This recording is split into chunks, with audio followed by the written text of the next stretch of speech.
Nah, ternyata ya Surajih ini mengaku dari tahun 1986 sampai 1997 dia ini telah membunuh kurang lebih 42 orang perempuan berusia 13 sampai 27 tahun dan salah satu korbannya adalah Ibu Dewi tadi.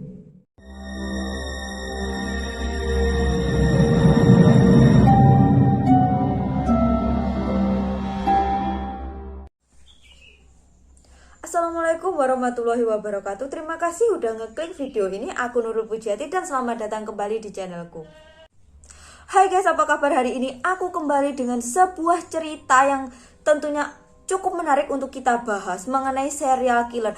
Tapi kisah kali ini tuh agak berbeda dengan serial killer yang pernah aku ceritakan sebelumnya ya. Kenapa? Karena kalau sebelumnya itu aku selalu bercerita tentang serial killer atau pembunuhan berantai yang tempatnya, pelakunya, dan korbannya itu dari luar negeri. Tapi kali ini berbeda. Soalnya aku ngambil cerita tentang serial killer atau pembunuhan berantai ini yang dari negeri kita sendiri, yaitu Indonesia. Ahmad Surajih atau dikenal juga dengan nama Dukun AS ini lahir pada tanggal 10 Januari 1949. Dia merupakan anak pertama dari dua bersaudara. Ayahnya ini bernama Jogan dan ibunya bernama Sarti.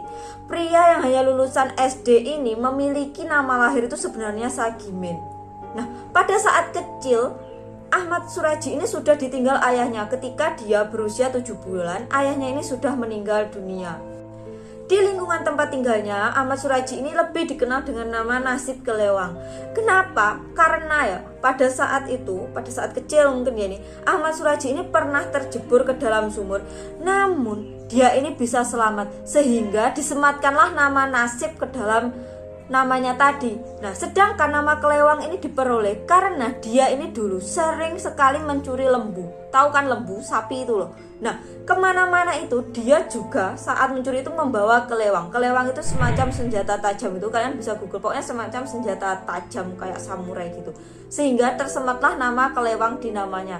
Sehingga di tempat tinggalnya itu dia dikenal dengan nama Nasib Kelewang. Nah, semenjak usia 12 tahun Surajih ini sudah sangat gemar membaca buku. Tapi buku yang dibaca ini berbeda. Kalau biasanya kita usia 12 tahun membaca buku pelajaran, beliau ini membaca buku perdukunan milik mendiang ayahnya. Jadi ayahnya dulu sebelum meninggal itu memang berprofesi sebagai dukun. Nah, buku-bukunya inilah yang kemudian dipelajari oleh Ahmad Surajih tadi. Di usianya yang ke-27 tahun, Surajih ini memutuskan untuk menikahi seorang wanita asal Pekanbaru yang bernama Tumini. Nah, setelah menikah barulah namanya tadi yang semula Sagimen tadi berubah menjadi Ahmad Surajih. Ini bertujuan untuk agar kedepannya dia itu memiliki kehidupan yang lebih baik gitu, sehingga dia merubah namanya. Setelah pernikahannya tadi selang beberapa tahun gitu ya, suatu hari Surajih ini meminta izin kepada ibunya, Bu Sarti tadi. Dia ini mengatakan jika ingin menikah lagi. Ya sebenarnya ibunya ini juga nggak kaget, pokoknya dia ini juga merestui. Tapi yang membuat ibunya kaget sekaget-kagetnya, calon yang akan dinikahi si Surajih ini siapa? Ternyata calonnya itu adalah adik dari istri pertamanya tadi. Iya, adiknya dari Tumini tadi. Dan yang membuat lebih kaget lagi, dia ini gak cuman menikahi satu adiknya, tapi dua orang adiknya, yaitu Tuminah dan juga Ngatiem. Dan yang lebih bikin hebohnya lagi gitu ya, ketiga istrinya ini diboyong untuk tinggal di satu atap. Aku yakin ini tetangganya pasti udah pada ngibah. Wih ngerti lah, kayak lo kabeh bojone dikek neneng saya omahe siji. Pasti gitu. Aku yakin tetangganya ngibah. Soalnya aku yo mesti ngono. Terlepas dari Ahmad Surajih ini sakti beneran atau tidak, nyatanya banyak sekali orang yang datang ke rumahnya sehingga dia ini dikenal sebagai seorang dukun atau datuk. Biasanya ya orang-orang yang datang ke rumahnya itu untuk berkonsultasi masalah ya pengobatan lah, perjodohan lah, rezeki lah, kayak gitu ya. Ada juga kalau wanita-wanita itu biasanya pasti datang untuk skincare goib. Kalian tahu skincare goib? Susuk. Jadi kalian tuh nggak usah pakai skincare, harus kelihatan cantik gitu. Itu tadi sedikit background kehidupan atau latar belakang dari kehidupan dukun AS ini. Sekarang kita beralih ke kronologi pembunuhan, kejahatan yang dilakukan dukun AS ini, dan juga motifnya apa saja.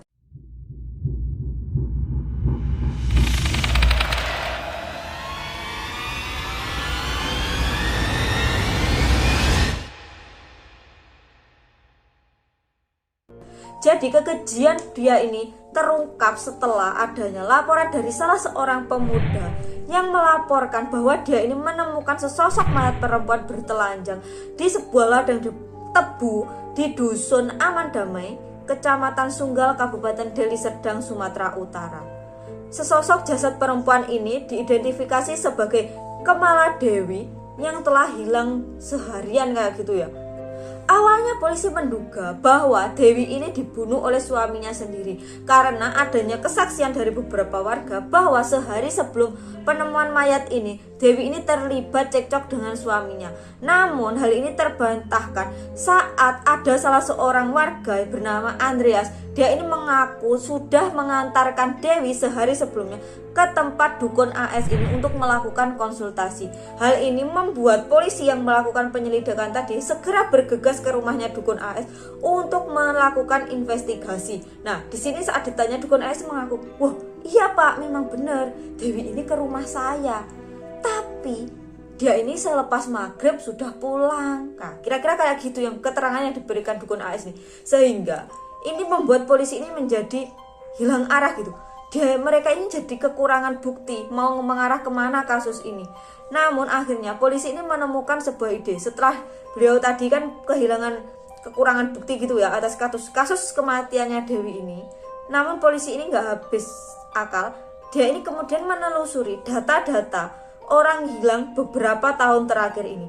Dan yang polisi temukan ini sangat mengejutkan, di mana kebanyakan orang-orang hilang yang beberapa tahun terakhir ini di wilayah itu ya mengarah pada satu benang merah, yaitu kebanyakan dari orang-orang ini hilang ini adalah pasien dari dukun AS. Berbekal dari itu tadi ya, investigasi itu tadi, polisi ini segera menggeledah kembali rumah dari dukun AS ini. Kemudian di sana polisi ini menemukan beberapa potong pakaian dan juga perhiasan yang salah satunya milik dari korban Dewi tadi. Nah, kemudian polisi segera meringkus Suraji beserta istri-istrinya, tapi pada akhirnya ya enggak ketiga istrinya yang dijadikan tersangka karena hanya istri pertamanya saja yang terlibat dalam kasus ini, katanya seperti itu. Dalam proses interogasi yang panjang, akhirnya terungkaplah fakta-fakta yang cukup mengejutkan. Kenapa? Karena ternyata ya Suraji ini mengaku dari tahun 1986 sampai 1997 dia ini telah membunuh kurang lebih 42 orang perempuan berusia 13 sampai 27 tahun dan salah satu korbannya adalah Ibu Dewi tadi. Nah, di sini pengakuan Suraji yang lebih mengejutkan lagi tentang motif dia membunuh para korbannya ini. Nah, jadi gini, aku ceritakan satu-satu gini. Jadi Suraji ini dari dulu, pokoknya beberapa kali itu, dia ini bermimpi didatangi sosok mendiang ayahnya. Ya kalau menurutku itu sebenarnya ya setan, gue ngerti setan sing membo-membo apa ya, yang menyamar gitu loh. Dia itu katanya didatangi mendiang ayahnya dalam mimpi. Ayahnya ini berkata bahwa dia akan memberikan ilmu yang sakti mandraguna kepada Suraji. Tapi syaratnya Suraji ini harus mengorbankan 72 orang wanita. Nah, awalnya dukun AS ini juga ragu. Wah, gimana yo? Harus membunuh segitu banyak orang. Tapi akhirnya dia ini jadi mantap gitu. Setelah dipertimbangkan, oh yo, gak apa-apa aku mengorbankan gak beberapa orang. Yang penting aku nanti mempunyai ilmu yang sakti yang bisa membantu lebih banyak orang lagi. Jadi kayak gitu. Ya niatnya itu baik membantu orang, cuma salah caranya itu loh yang salah, gitu. Sehingga Suraji ini kemudian melancarkan aksinya, yaitu membunuh beberapa konsumennya tadi gitu loh, orang-orang yang konsultasi kepada dia tadi. Nah, hal yang lebih mencengangkan lagi adalah korbannya ini nggak cuma dibunuh, ternyata setelah korbannya dibunuh, Suraji ini juga meminum air liur dari korbannya. Ini juga merupakan salah satu syarat untuk mendapatkan kesaktian ilmu hitam tadi. Sebagai gambaran bagaimana Suraji ini membunuh korbannya, ini ada salah satu wanita yang mengaku hampir saja menjadi korban dari dukun AS ini, namun dia berhasil kabur. Ini seperti yang tertulis dalam buku The Bastard Legacy, warisan legendaris para berdebah karya Jonathan. Wanita ini bernama Yanti. Jadi suatu hari Yanti ini bertemu temannya yang kelihatan lebih fresh gitu ya. Mungkin terus dia itu pengen gitu kayak temannya, Jeng, kamu kok kelihatan cantik men gitu. Aku yo mau tau rahasianya. Nah, terus temennya ini bilang, gini loh, aku tuh nggak pakai skincare. Aku ini ke tempatnya dukun AS. Kesana aja coba, pasti kamu tambah cantik. Nah kayak gitu ya. Wanita-wanita kan kalau kerupuk gitu. Nah jadi mendapatkan informasi dari temannya itu. Kemudian Yanti ini pergilah ke tempatnya Ahmad Suraji tadi untuk melakukan konsultasi. Nah, awalnya itu ya biasa aja. Dia ini juga melakukan konsultasi biasa. Dia ini diberikan sebuah minuman yang sudah dibacakan mantra-mantra dan diludahi oleh Ahmad Suraji dan disuruh minum. Ya ampun, kok yo gelem. Nah, jadi gini. Setelah meminum itu, kemudian ritual selanjutnya adalah Yanti dan Ahmad Suraji ini akan bertemu pada malam hari di perbatasan desa. Kemudian Yanti ini diajak ke sebuah ladang tebu yang agak jauh dari pemukiman gitu, yang sangat sunyi dan sepi. Di sana mereka menggelar tikar, lalu Yanti ini dibacakan mantra-mantra gitu dan disuruh untuk melepaskan bajunya tadi. Sedangkan Suraji ini membuat sebuah galian. Nah, galian ini katanya untuk nanti Yanti ini bertapa di dalam sana. Namanya ini topo pendem. Jadi orang itu bertapa sambil dipendam sebatas leher kayak gini. Nah, Yanti yang awalnya ragu tapi dapat diyakinkan untuk nanti kamu bakal cantik, rezekimu lancar. Siapa yang gak tergoda? Aku yo mau. Tapi juga lah amit-amit. Sehingga Yanti ini membuka seluruh pakaiannya. Setelah Yanti ini membuka seluruh pakaiannya, pada suatu momen tiba-tiba Suraji ini membekap mulut Yanti ini dari belakang. Nah, Yanti kan sontak kaget. Dia ini sebenarnya berpikiran dia ini mau diperkosa sehingga melakukan perlawanan. Dia berhasil mendorong Suraji ini masuk ke dalam lubang yang sudah dia gali sendiri tadi. Dan Yanti ini segera memakai pakaian seadanya lalu kabur terengah-engah.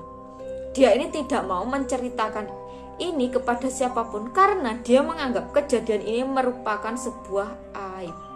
Nah, itu tadi cerita mengenai Yanti yang dapat kabur. Jadi kalian tahu sedikit gambaran gimana kronologinya dia membunuh ya, mungkin kayak gitu.